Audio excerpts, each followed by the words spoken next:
Às vezes as coisas estão acontecendo na sua casa ou com você e você não percebe, né?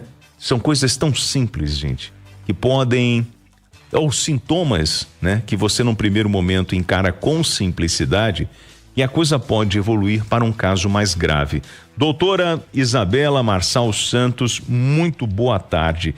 As pessoas às vezes desconsideram os seus sintomas, aquela preguicinha, né? Aquela falta de vontade de tomar banho, né? Ou não querer sair de casa. Isso tudo tem a ver, às vezes, com o início de uma depressão? Boa tarde, William. Boa tarde, muito doutor. Obrigada pelo convite. Então, a linha é tênue, né? Entre os sintomas de uma depressão, né? E os sentimentos naturais de tristeza por perda de algum ente querido, perda de algum trabalho, algum relacionamento, né? O diferencial, né, vai estar no tempo de duração dos sintomas, né? A partir de 1 mês, né, 2 meses, você percebe que essa preguiça, essa indisposição está se prolongando, você não vê mais sentido na vida como antigamente, né? O seu trabalho, as coisas que você sentia prazer, as atividades que você tinha prazer de executar, né? Eventualmente você vai perdendo, né? Eu gostava de jogar bola com os amigos, mas agora eu tenho preguiça deles, é isso? Tipo isso, né, doutor? Eu vou perdendo a vontade de estar com as pessoas, a vontade de viver. Exato. Né? Podem haver pensamentos de morte, né? Pensamentos invasivos. Pensamentos invasivos. Ô, doutora, por que a pandemia fez isso com a gente? O que os estudos hoje mostram, né? Por que aumentou tanto esses casos, né? Essas complicações da saúde mental no mundo? Principalmente pelo isolamento social, né? E pelo pânico, pelo medo, né? De perder os entes queridos, pelo medo iminente de morte, né? Sob a ameaça de morte que todos nós vivemos durante esse período, né? Isso desencadeou muitos transtornos de ansiedade, de depressão, pânico, né? Medo de se relacionar com as pessoas. E o próprio isolamento social, né? Fez com que as pessoas se deparassem com questões mais profundas de saúde mental que eventualmente elas ignoravam, né? Por conta de outras atividades externas. Então, ali, isoladas no seu lar, as pessoas começaram a lidar com questões mais profundas, né? Antigamente, quando você via, né, uma criança e alguém falava, tá com depressão ou tá com pânico, não, bota pra fazer atividade física, levanta daí, vambora, levanta dessa cama. Só que quando a gente começa a estudar o caso, não é tão simples assim. Não é com um levanta aí que a gente vai resolver o problema. Às vezes precisa, ou melhor, na maioria das vezes precisa de um acompanhamento de um profissional, né, doutora? Exatamente. Sem sombra de dúvidas, as atividades físicas, né, são muito importantes para evitar os quadros depressivos ou mesmo para ajudar os quadros já diagnosticados. Porém, né, quando esses sintomas vão ultrapassando o tempo, né, que é previsível, é importante procurar um profissional de saúde mental, seja um psiquiatra, um psicólogo, né, para fazer um diagnóstico acerca daquela situação. Se é necessário o uso de psicotrópicos, de medicações próprias, né, ou mesmo a psicoterapia, né, que é um acompanhamento mais prolongado. Antigamente as pessoas falam, não, procurar um psiquiatra, isso é coisa de doido, vou procurar nada, né? Eu vou resolver a minha vida. E não é assim, né, doutora? Todo mundo pode passar. A doença, ela não dá num poste, ela dá no ser humano, né? E principalmente a doença da mente. Eu queria que a senhora agora, para ajudar o ouvinte da Itatiaia, meu amigo agora motorista, a senhora que está aí também no seu trabalho, turma que está acompanhando a gente, quais são os principais sintomas iniciais de uma doença mental, perdão? Sim, essa dicotomia que nós fazemos entre a mente e o corpo, né, ela é didática, ela serve para a ciência estudar melhor, né? Mas os sintomas aparecem principalmente no corpo, né? Como você mesmo citou, a fadiga, uma fadiga excessiva. O cansaço. Um cansaço além do normal. Eu já levanto cansado. Já levanta cansado. Alterações de sono, né? Geralmente insônia ou uma hipersonia, né? Que é uma dificuldade de acordar, dificuldade de levantar, uma vontade de passar muito tempo na cama.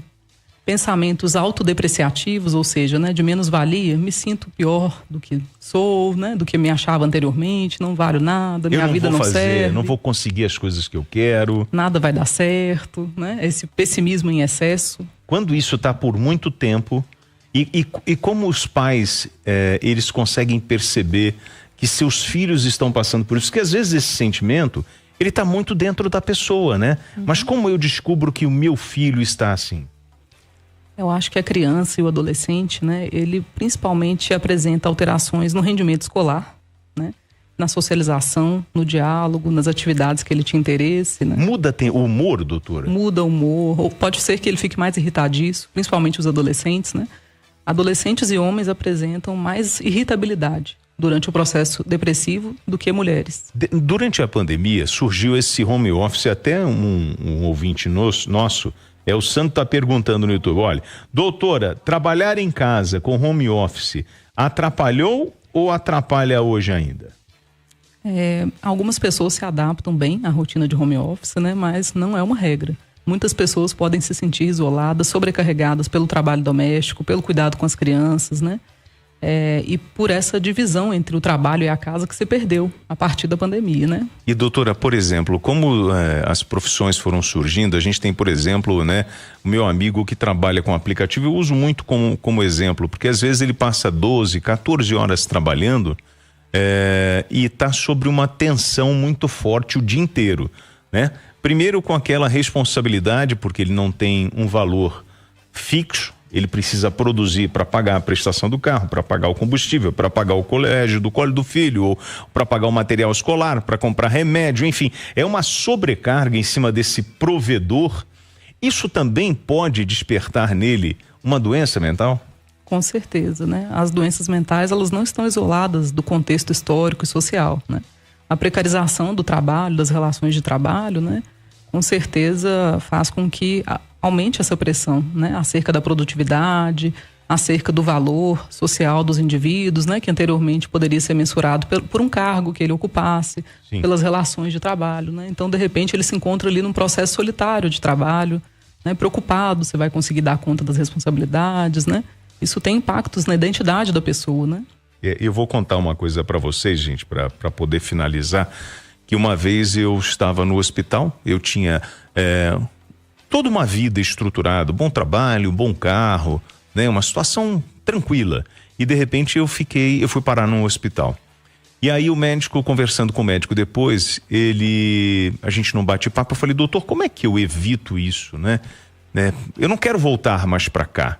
E ele falou assim, qual é o seu hobby? E eu disse, bom, meu hobby, eu trabalho.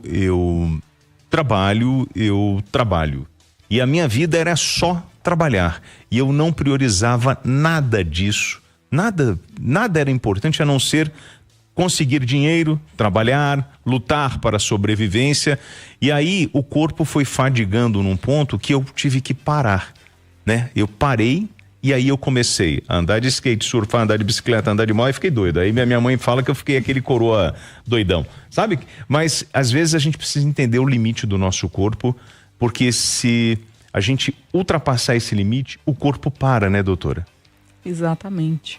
E os hobbies são muito importantes, né? E eventualmente a gente perde, né, esse hábito de ter outras atividades prazerosas na vida adulta, né? O adolescente, a criança ainda tem a natação, né? Tem o inglês, tem outras atividades para além das obrigações. Tem jogar bola, o peteca, né? Faz um carrinho daquele de rolimã que você brincava quando era pequeno pro teu filho. Não sei se você vai conseguir lembrar de fazer, né?